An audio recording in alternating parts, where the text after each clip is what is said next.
Incident 1, Contemporary Resort Number 5. On May 28, 2018, an intoxicated Arizona man was arrested at Disney's Contemporary Resort after he falsely told other guests an active shooter was in the resort.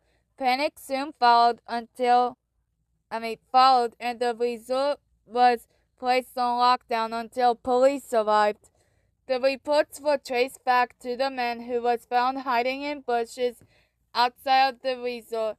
In questioning, the man claimed he did it to get reactions from people for a class in his YouTube channel. Incident 2, Contemporary Resort Number 6. On March 4th, 2020, a woman died in an apparent self-end at Disney's Contemporary Resort. Deputies from the Orange County Sheriff's Office responded to the resort around 4 p.m. after receiving a call that someone may have jumped off of the building. Upon arrival, they were assisted by Reedy Creek officials. They found an unresponsive woman who was later pronounced dead at the scene. Incident 3, Contemporary Resort Number 7, On July 26, 2023, a 39-year-old man from Greendale, Wisconsin, accidentally fell from a balcony to his death at Bay Lake Tower at the Contemporary Hotel. An Orange County medical examiner told the Milwaukee Journal-Sentinel that the man died from blunt force trauma from an accidental fall. Incident 4, Fort Wilderness Number 1. In July or August 1976, a 57-year-old General Motors worker from Dayton, Ohio, fell unconscious after skimming down a river country slide into a pond. He was dragged out of the water several minutes later before being transported to the Orlando Regional Medical Center. He died from his injuries 11 days later. Incident 5, Fort Wilderness Number 2. On August 22, 1980, an 11-year-old boy from New York City died after swimming in the river country water park next to the campground. The cause of death was determined to be Naegeliasis, a brain infection caused by the microbe or brain-eating amoeba Naegleria fowleri, traces of which were found in the water. Incident 6, Fort Wilderness Number 3. On August 9, 1982, a 14-year-old boy from Erie, North Dakota drowned at River Country. He was pulled from the water at the River Country Cove about 5 minutes after sliding down a 60-foot slide into slightly less than 6 feet of water. He was pronounced dead at a hospital. Incident 7, Fort Wilderness Number 4. On October 10, 1986, an 8-year-old boy from Bristol, New Hampshire was attacked by an alligator when he and his siblings were wandering near the lake's edge while watching ducks. Incident 8, Fort Wilderness Number 5. On May 23, 1987, a 6-year-old boy from Cooper City, Florida, drowned in a swimming pool. The family later sued, stating that the resort should have had more than one lifeguard on duty to monitor the crowded pool and that the pool should have had a safety line between the shallow and deep ends. Incident 9, Fort Wilderness Number 6. On July 10, 1989, a 13-year-old boy from Longwood, Florida, drowned at River Country. He was swimming with 8 classmates and 2 counselors. 15 minutes later, another swimmer felt the boy under his feet in about 5 feet of water and dragged him out. He was pronounced dead on arrival at Sand Lake Hospital. Incident 10. Grand Floridian Resort and Spa Number 1. On October 9, 1989, a 33-year-old woman from Glen Cove, New York, was killed when a small speedboat collided with a ferry boat. She and her 8-year-old son were broadsided by the ferry while trying to videotape friends and family members who were water skiing in the Seven Seas Lagoon. A crew member and a visitor on the ferry dove into the water and rescued her son. The boy was not hurt in the accident. Incident 11. Grand Floridian Resort and Spa Number 2. On June 14, 2016, Lane Graves, a 2-year-old boy from Elkhorn, Nebraska, was attacked by an alligator at 9:15 p.m. on the shore of the Seven Seas Lagoon. His parents unsuccessfully tried to intervene, and the boy was pulled into the water. His body was found at approximately 1:45 p.m. the following afternoon in the vicinity of where he went missing.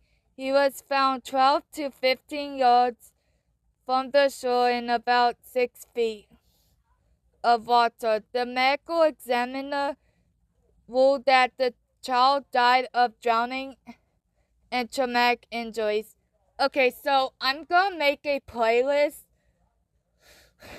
that's gonna be full of people talking about known incidents,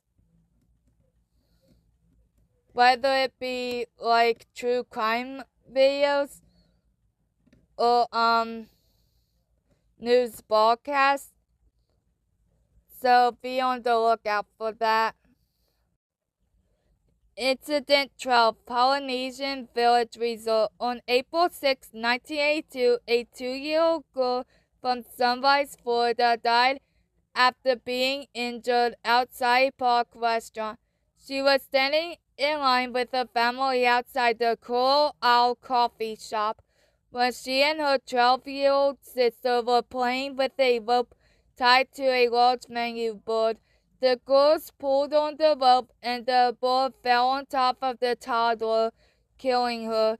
She was pronounced dead on arrival at Orange Vista Hospital. Incident 13. Pop Century Resort Number 1. On March 12, 2013, a 13-year-old from Springfield, Missouri, drowned while swimming at the resort's Hippy Dippy pool. The boy drowned in the 4-foot-deep section of the pool and was pulled out by a paramedic who tried to revive him by CPR, but he later died at a hospital. There were no lifeguards on duty when the incident occurred. Where were the lifeguards? Sheesh. Incident 14. Pop Century Resort Number 2. On July 3, 2016, a 7-year-old boy reported that he was groped by a youth baseball coach from Wisconsin in a resort pool. The coach was arrested and charged with 4 counts of lewd and lascivious molestation. Incident 15. Pop Century Resort Number 3. On July 9, 2018, a 33-year-old cast member died in an industrial accident near the Pop Century and Caribbean Beach resorts. A total utility car crushed the employee, knocking him unconscious. Workers could not lift the car. Officials pronounced him dead at the scene. So, the rumor about nobody can die at Disney / anyone who dies at Disney is pronounced dead off of the premises is actually false. Incident 16, Disney Springs number 1. On the morning hours of November 22nd, 1999, a 26-year-old man from Hawley, Pennsylvania, who was a member of the American World Cup rugby team, sparked a brawl with a 24-year-old man from Banks Meadow, Australia, in the parking lot leading to Pleasure Island, after the rugby player spat at the 24-year-old man's wife. The Orange County Sheriff's Office broke up the battle and placed the two men in handcuffs for disorderly conduct. They later confirmed that the 26-year-old man was intoxicated after drinking with other U.S. teammates, including players from Italy and Lebanon. Incident 17, Disney Springs number 2. Shortly after midnight on July 2nd, 2007, a homemade device similar to a pipe bomb exploded inside a trash can at the parking lot of downtown Disney. The Orange County Sheriff's Office received a call from Disney security and recovered the device shortly after arrival. Despite no injuries or damages being reported, Homeland Security Chief Michael Chertoff reported on national television saying that there was no known link between a pipe bomb exploding near downtown Disney and terrorism. Incident 18, Disney Springs number 3. On December 25th, 2015, a fight broke out at Bongo's Cuban Cafe between a 70-year-old man from Georgetown, Florida, and the restaurant staff. The man claimed that he was tired of waiting for his food. He argued with the restaurant's general manager and threw a punch but missed. Another employee jumped in to try to stop the confrontation. The man was escorted out of the restaurant after he grabbed a worker's bicep, which left a mark. The man was arrested a short time later outside the nearby Starbucks. Incident 19, Disney Springs number 4. Omar Martin, the perpetrator of the Pulse nightclub shooting, planned to attack Disney Springs by hiding a gun in a stroller. He visited Disney Springs 4 hours before the shooting, but was deterred by the heavy security and police presence. His wife testified that he had asked her what would make people more upset, an attack at Disney or a nightclub. Incident 20, Disney Springs number 5. On October 5th, 2023, a 42-year-old woman from Plainview, New York, who worked as a doctor for NYU Langone Health, went into anaphylactic shock and died after consuming a meal at Raglan Road Irish Pub due to elevated levels of both dairy and nuts in her system. Incident 21, Walt Disney World Speedway. On April 12, 2015, a 36-year-old driving instructor was fatally injured and the driver was hospitalized with minor injuries after a crash during a run as part of the exotic driving experience. The instructor was riding in the passenger seat of a Lamborghini Gallardo LP 570-4 Superleggera when the driver lost control and crashed into a metal guardrail.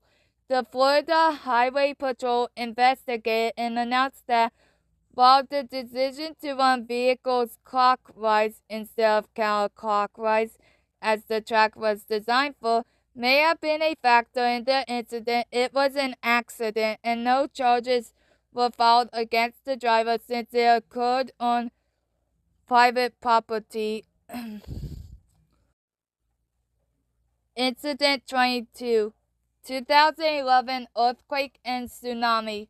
On March 11, 2011 as a result of the 2011 Tohoku earthquake and tsunami. The resort proceeded to cease operations midday.